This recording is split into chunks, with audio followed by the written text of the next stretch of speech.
Aquí seguimos, mis queridos hermanos, un día más. La verdad es que un placer, no me canso de reiterarlo, de poder compartir con vosotros estos momentos tan especiales para poder disfrutar de la lectura de la palabra de Dios en estas reflexiones cortas, pero que están hechas con la intención de que puedas incluirlas en tus oraciones del final del día, para que juntos podamos sentir esa iglesia virtual, esa iglesia en casa, que cada día intentamos desarrollar para seguir caminando juntos en el Señor, en la oración, en la lectura de su palabra y sobre todo en la ilusión y en la esperanza de su venida hacia nosotros. Hoy tenemos el Evangelio de Marcos, en el capítulo 9, del 14 al 29, otra nueva obra portentosa de Jesús, la sanación de un niño con un demonio. Seguimos en la estructura del Evangelio, seguimos pensando en la facilidad que tiene Marcos para darnos noticias cortas, concretas, y de nuevo nos enfrentamos a una realidad en el ministerio de Jesús. Jesús regresa de el monte de la transfiguración, que fue el programa anterior, y cuando llega se encuentra con un grupo de personas que están rodeando a sus discípulos y vio a mucha gente alrededor de ellos y unos doctores de la ley discutiendo con ellos. De nuevo nos encontramos en un contexto de controversia, en un contexto de no entender la obra de Jesús, y va a aprovechar el maestro de los maestros no solo para sanar, sino también para dar nuevas claves de interpretación del reino de Dios, que como hemos dicho a lo largo de la serie, en Jesús se hace patente, en Jesús llega hasta nosotros. La respuesta de las personas en el versículo 15 no se hace esperar y al ver llegar a Jesús se olvidan de la discusión entre los discípulos y el doctor de la ley. Y toda la gente, nos dice el texto, dando una sensación de rapidez, corrió enseguida a centrar su atención sobre Jesús. Ellos ya habían aprendido la diferencia que hay entre hablar de la ley desde el punto de vista de la letra, de la exigencia, a hablar de la ley como el camino que me conduce al autor y consumador de la fe y la salvación, que es Cristo Jesús. Yo estoy convencido que a esta altura del Evangelio ya esa idea sonaba en la mente de las personas. ¿Cómo es posible que un maestro tan joven pueda dar ideas tan renovadas y espiritualmente tan importantes? Él, para introducirse en la conversación, para hacerlo suyo a esa multitud, les dice: ¿de qué estáis discutiendo? Y de entre las personas hubo uno que se dirigió directamente a él como rabino, como maestro, como especialista en la interpretación de la Biblia. Te he traído a mi hijo, que tiene un espíritu que no le deja hablar, es decir, que enmudecía al niño. Cada vez que lo agarra, lo maltrata y lo tira al suelo, y el padre le describe la situación lamentable que se producía en la vida de ese niño cuando el enemigo de Dios quería hacerse patente entre la sociedad, quería buscar un lugar que no le correspondía. Jesús trae la paz, el sosiego, la tranquilidad. El enemigo de Dios, utilizando al ser humano contra Dios, trae desesperación, dolor, sufrimiento. Y ese es el gran contraste que Jesús quiere mantener cuando explica el reino de Dios. Satanás ha sido vencido por su muerte. Ahora falta que tú y yo nos sumemos a ese proyecto de Dios. He pedido, dice el versículo 16, he pedido a tus discípulos que me ayuden y no han podido. Y él le contestó, gente sin fe. Personas que todavía no habéis establecido una relación personal conmigo. Por eso mis discípulos no han podido. Porque ellos son agentes enviados por mí, para que creáis en mi evangelio y para que creáis las obras maravillosas que estoy dispuestos a hacer por vosotros.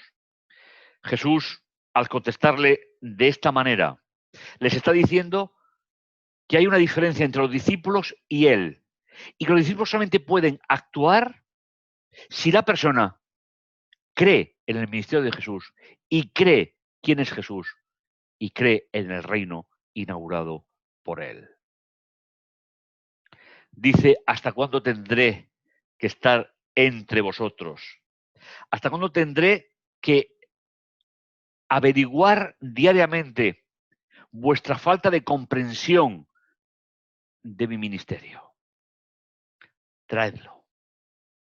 Versículo 20. Se lo llevaron y en cuanto el enemigo de Dios vio a Jesús, se puso a castigar de nuevo al niño. ¿Sabéis, mis hermanos? Esta es la gran diferencia. Esta es la gran diferencia entre el reino de las tinieblas y el reino de Dios. Jesús nunca llegará a tu vida para que pierdas tu identidad como ser humano. Jesús jamás llegará hasta tu medio, tu existencia, para anular el proyecto de Dios en tu vida. Pero, como en tantas ocasiones, vemos en este versículo cómo a Satanás le importamos muy poco los seres humanos, sino que nos utiliza en contra de Dios, en contra de Jesús y en contra del plan de salvación. Jesús preguntó al Padre, primera sección central, ¿cuánto tiempo hace que le pasa esto a tu hijo? Desde pequeño. Satanás había estado azotando a esa familia, haciéndole daño a ese niño, porque es lo único que sabe hacer en este planeta y en la vida de los seres humanos. E incluso describe en esta sección central que incluso hasta muchas veces hasta lo tiraban en el fuego e intentaba ahogarlo para acabar con su vida.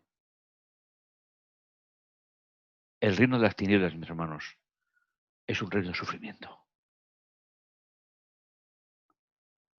Si algo puedes, ten lástima de nosotros y ayúdanos. Me gustaría que escucharas estas palabras con toda su profundidad. Si puedes, ten lástima de nosotros y ayúdanos. La siguiente parte central, versículo 23, Jesús le replicó, si puedes. Jesús le responde con la misma forma que le ha pedido el Padre. Jesús le dice, si puedes.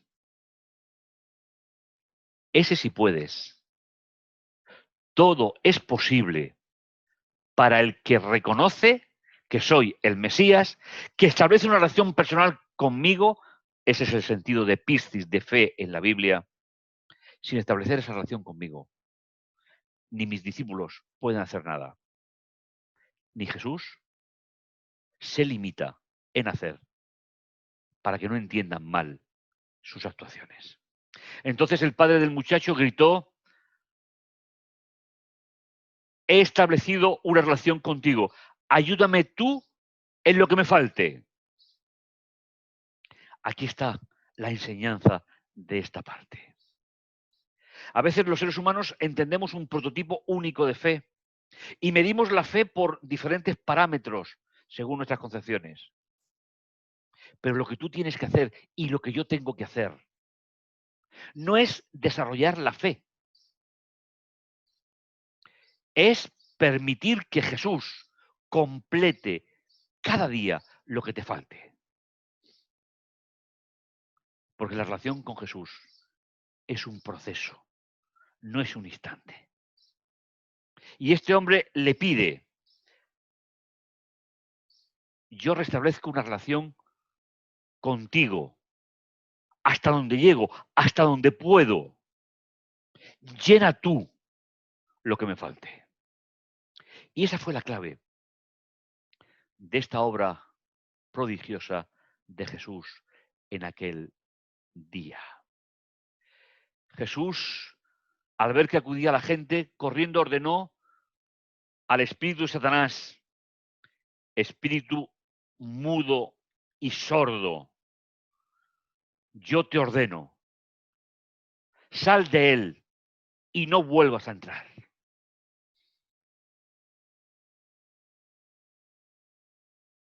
¿Cuál fue la actuación de Satanás en ese momento? Entre gritos, violentas convulsiones, salió. Y Jesús trajo la paz, la estabilidad y la seguridad a ese hogar. El niño se quedó tranquilo. Tan tranquilo que los que le veían pensaban que había muerto.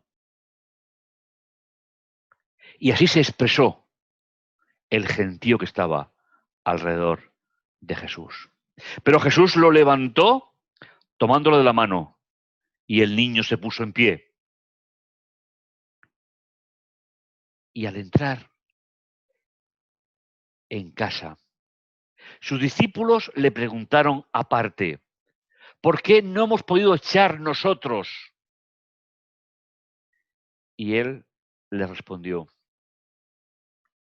esta mala raza solo sale más que a fuerza de oración.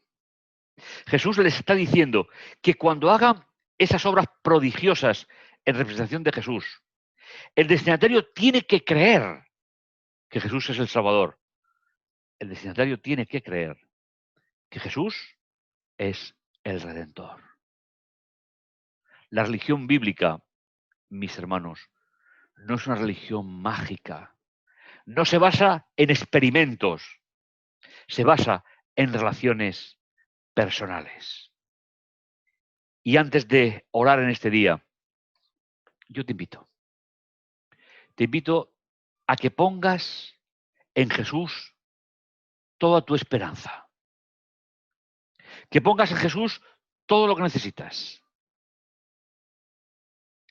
Y Él completará aquello que te falte. Vamos a orar. Vamos a dedicar unos instantes a sumar las oraciones personales en una sola oración hacia el trono de la gracia. Bendito y bondadoso Dios que estás en los cielos, santificado, glorificado y honrado sea tu nombre, Señor. Te agradecemos el privilegio de ser hijos tuyos, te damos las gracias por ello y te pedimos, Señor, que tu Santo Espíritu nos dirija, nos enseñe y te abrimos, Señor, la puerta de nuestro corazón y nuestra mente a que tú sigas poniendo en nosotros un mayor conocimiento sobre ti, sobre tu obra y sobre la esperanza. Ojalá, Señor, que la reflexión de hoy nos sirva para renovar nuestra fe en ti y nos sirva, Señor, para seguir caminando contigo. En el dulce nombre de Jesús. Amén. Mis hermanos, tenemos una cita en el siguiente programa. No te lo pierdas. Estaremos juntos.